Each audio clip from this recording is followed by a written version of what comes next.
Сәлем достар, сіздермен бірге оңай каналы. Бүгінгі біздің тақырыбымыз денсаулық туралы болмақ. Мұрныңыз бітелсе. Мұрынның бітелуі сіз мүмкіндігінше тезірек құтылғыңыз келетін жағымсыз сезімдердің бірі. Егер тамшылардың көмегіне жүгінгіңіз келмесе, немесе қолыңызда мұрынға арналған тамшы болмаса, жағдайыңызды жеңілдету үшін сізге ұсынған кеңестерге жүгініп көріңіз. Мұрын қуысымен жұмыс істеңіз.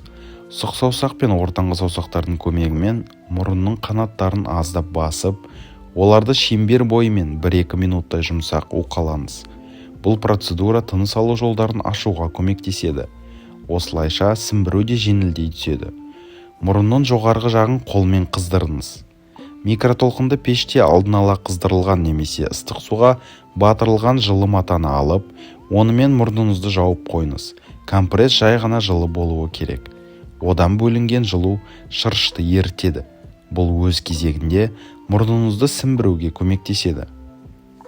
Екі қас арасындағы нүктені уқалаңыз. Екі қас арасындағы нүктені жеңіл басып 1 минуттай уқалаңыз. Бұл массаж мұрынның құрғауы мен қабынуын болдырмауға әсер етеді. Осымен достар, бүгінгі шағын ғана кеңесіміз осындай. Сіздермен болған оңай каналы. Келесі кездескенше.